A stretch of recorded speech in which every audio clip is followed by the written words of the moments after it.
I slept with my mother-in-law during my marriage and thought no one would believe my wife. Turns out she didn't need anyone to believe her. I slept with my mother-in-law. My wife found out. She didn't scream or confront me. She just documented everything, told no one, and systematically destroyed my life so quietly that by the time I realized what was happening, I'd already lost everything. Now I'm 36, living in my car, and she's thriving with a man who would never betray her the way I did. I deserve all of it. My name is Tyler. 2 years ago, I had everything. A beautiful wife named Lauren, a successful career, respect in my community. I was the guy everyone envied. And I threw it all away for the most unforgivable betrayal imaginable. I slept with her mother. Not once. Multiple times. Over the course of 8 months. And I thought I'd get away with it. It started 3 years ago. Lauren's dad died suddenly. Heart attack. He was 58. Her mom, Patricia, was devastated. Lost. 54 years old and suddenly alone after 30 years of marriage. Lauren asked if Patricia could stay with us for a while. Just until she gets back on her feet. I said yes. Of course I said yes. I was the supportive husband. Patricia moved into our guest room. And everything went to hell. Patricia was attractive for her age. She took care of herself. Worked out. Dressed well. Looked 10 years younger than she was. And she was vulnerable. That's what I told myself anyway. That she needed comfort. That I was just being there for her. Lies. All lies. It happened 3 months after she moved in. Lauren was away at a conference. Gone for 4 days. Patricia and I were having wine after dinner. Talking about her husband. About loss. About loneliness. She started crying. I hugged her. And then somehow we were kissing. And then we were in bed. I woke up the next morning and thought, what the hell did I just do? I should have ended it right there. Should have told Lauren. Should have done literally anything else. Instead, I did it again. And again. And again. For 8 months, I slept with my wife's mother. In our house. In our guest room. Sometimes in our bed when Lauren worked late. I'd kiss my wife goodnight, wait for her to fall asleep, then sneak down the hall. Patricia would be waiting. And we'd betray Lauren together. The woman who loved us both. The woman who'd invited her grieving mother into our home. The woman I'd promised to love and honor. We destroyed her. And we did it knowingly. Willingly. Repeatedly. I told myself it wasn't really an affair. Patricia and I weren't in love. We barely even liked each other outside of sex. It was just physical. A release. A mistake that kept happening. I still loved Lauren. I was still a good husband in every other way. Classic cheater logic. I was living a double life and somehow convinced myself it was fine. Patricia never felt guilty. Not once. She'd finish and roll over. Lauren can never know. I know. This would destroy her. I know. So we keep it between us. Agreed. And then we'd do it again 2 days later. Lauren suspected nothing. She trusted me. Trusted her mother. Never once questioned why Patricia was staying so long. I'm glad you two are getting along, she'd say. Mom seems happier now. Less depressed. I'd smile. Kiss her. Agree. And that night I'd sleep with her mother again. It ended when Patricia moved out. She'd found an apartment. Was ready to live alone again. We should stop, she said the night before she left. Yeah. We should. Lauren can never know. She won't. Good.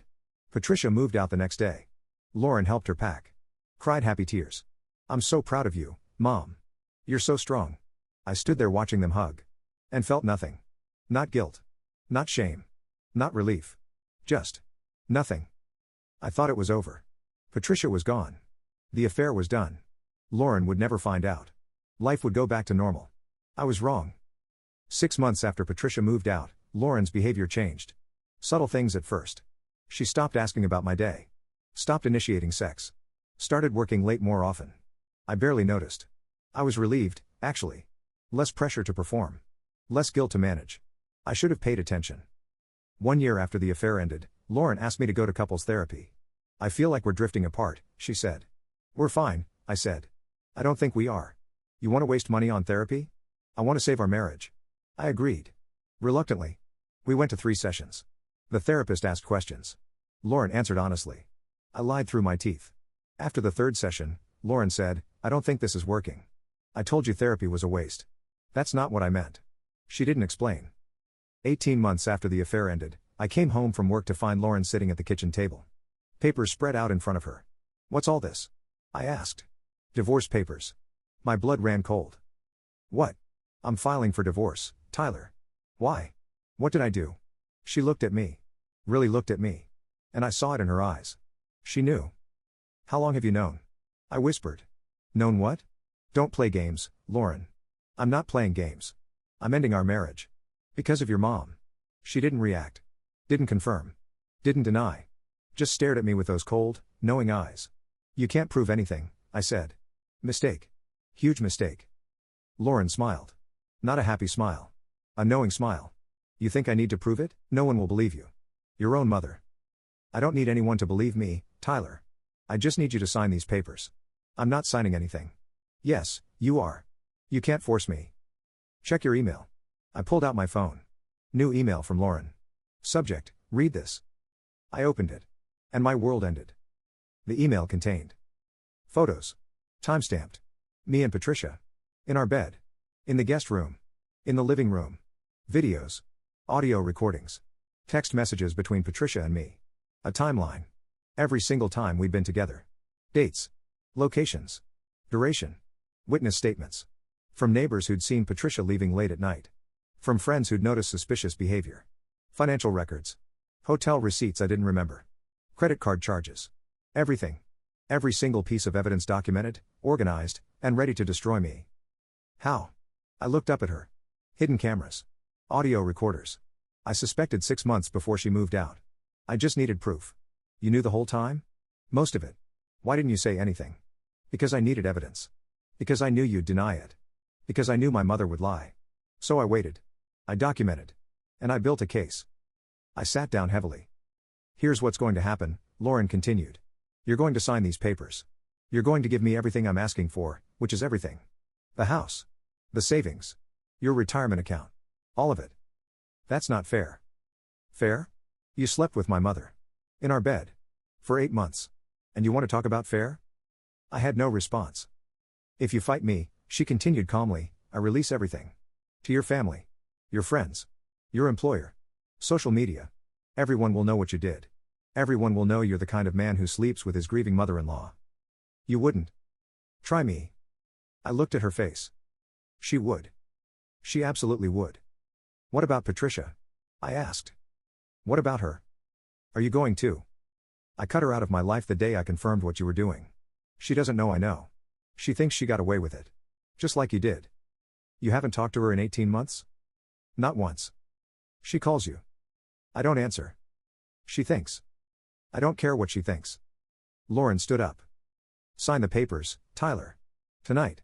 Or tomorrow everyone knows what you are. I signed. What choice did I have? She had everything. Photos. Videos. Evidence. If I fought, she'd destroy me publicly. At least this way, only she knew. Only she and Patricia. And Patricia didn't even know that Lauren knew. I signed away the house. The savings. The retirement accounts. Everything we'd built in 10 years of marriage. Gone. Lauren moved out the next day. Took only her personal belongings. Left everything else. You can have the furniture, she said. I don't want it. It's contaminated. Lauren, I'm sorry. Don't.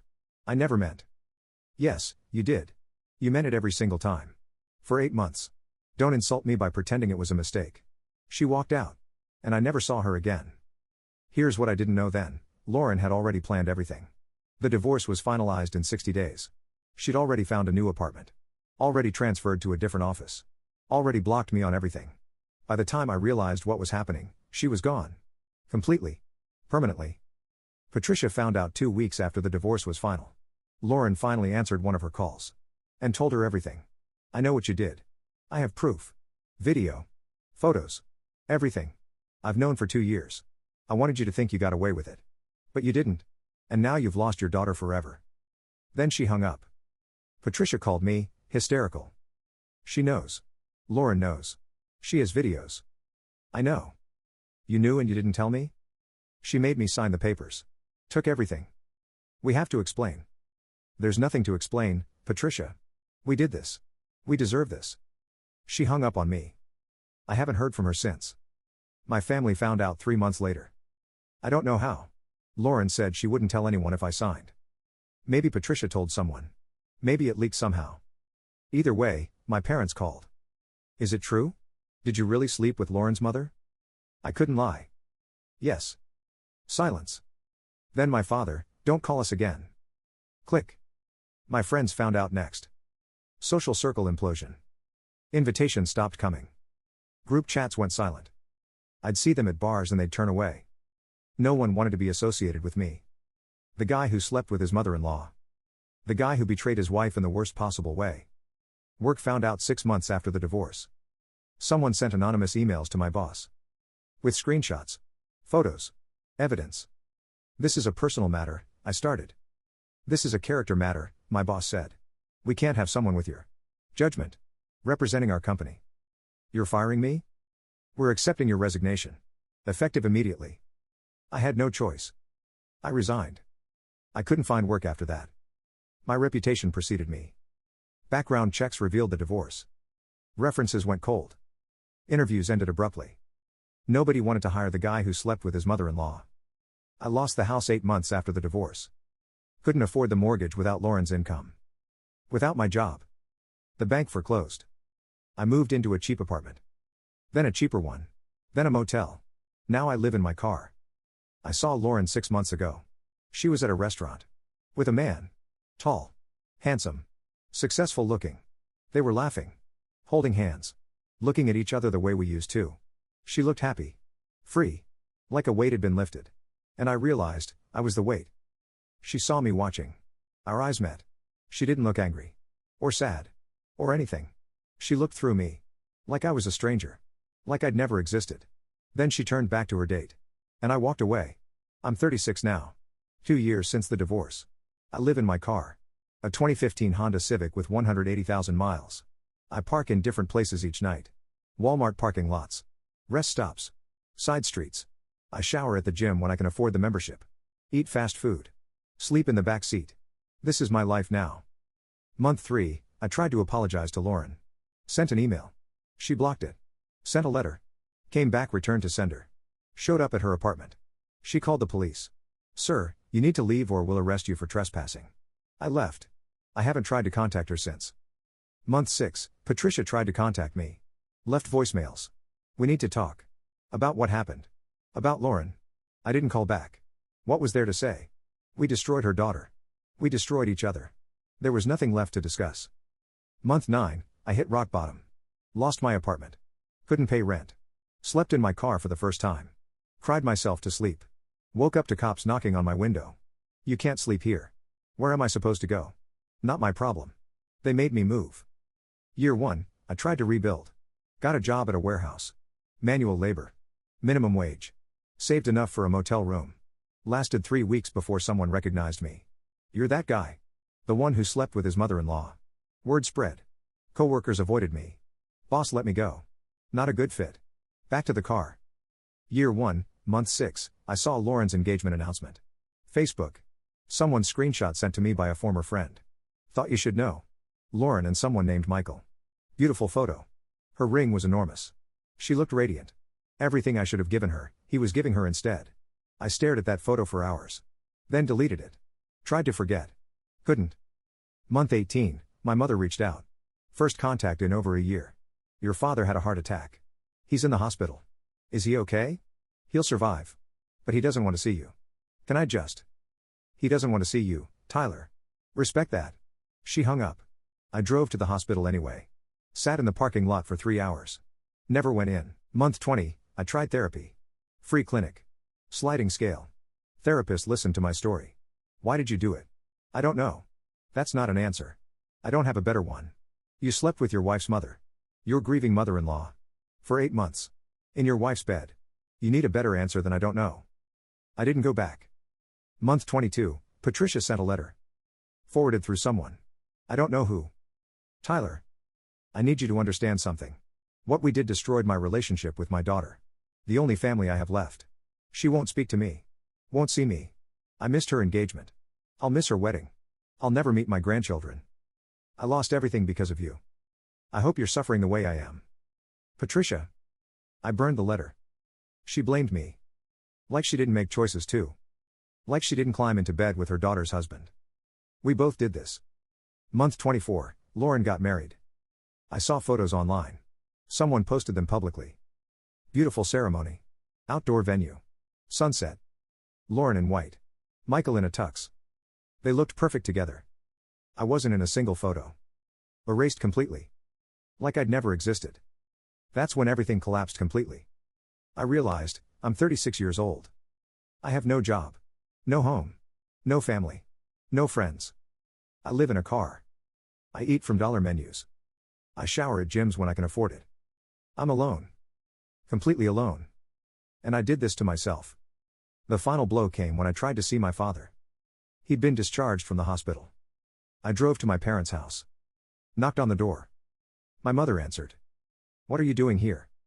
"I wanted to see Dad." "He doesn't want to see you." "Please. I just need 5 minutes." "Tyler." She looked at me. Really looked at me. "You slept with your wife's mother. In your marriage bed. You're not the son I raised. I don't know who you are anymore." "Mom. Go. Before your father sees you and has another heart attack." She closed the door. I stood there for a moment. Then walked back to my car. And drove away. I'm 36 now. 2 years since the divorce was finalized. I live in my car in various parking lots around the city. I work odd jobs when I can get them. Under the table. Cash only. Most employers won't touch me once they know my story. And everyone knows my story. Lauren is married now. Living with Michael in a house I saw photos of online. Beautiful. Modern. Everything she deserves. She got promoted at work. Has friends who love her. A husband who respects her. A life full of joy and possibility. Everything I took from her, she rebuilt. Better. Stronger. Without me. Patricia lost everything too. Her daughter won't speak to her. She's alone. Isolated. Living with the consequences of her choices. Just like me. We deserve each other. And we can't even stand to talk. My family won't acknowledge me. My friends abandoned me. My career is destroyed.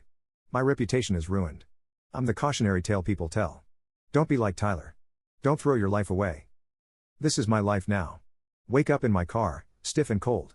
Find a place to wash up. Look for work. Get rejected. Eat cheap food. Find a new place to park. Go to sleep. Do it all again tomorrow. The worst part isn't the poverty. It isn't sleeping in a car or eating from dollar menus. It isn't even the loneliness. The worst part is knowing I did this to myself. Nobody forced me to sleep with Patricia. Nobody made me betray Lauren.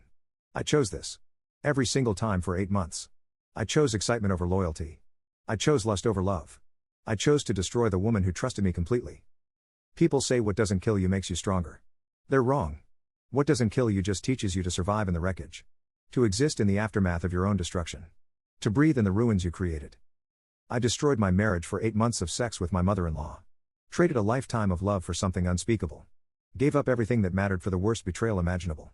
And now I live with it. Every single day. In a car. Alone. Exactly what I deserve. Lauren didn't need anyone to believe her. She didn't need to prove anything to anyone. She just needed to document the truth. And let the consequences play out. She didn't destroy me. I destroyed myself. She just made sure I couldn't escape it. If I could tell my past self anything. Don't touch her. Walk away. Tell Lauren. Do anything except what you're about to do. Because this will destroy everything. Your marriage. Your family. Your career. Your life. All of it. For what? For nothing. But I can't go back. None of us can. We just live with our choices. This is my confession. I slept with my mother-in-law. During my marriage. In my wife's bed. For 8 months. And I deserve every single consequence. The car I sleep in. The jobs I can't get. The family that disowned me. The knowledge that she's happy without me. All of it. I deserve all of it. Some betrayals don't get forgiveness. Some doors don't reopen. Some consequences last forever. I learned that the hard way. If you're reading this and you're thinking about doing something unforgivable, don't. That moment isn't worth it. That choice will cost you everything. Your marriage. Your family. Your home. Your dignity. Your future. All of it. Gone. And unlike me, you won't even have the excuse of not knowing better. You'll just have to live in your car too. Wondering how you lost everything. Knowing exactly why.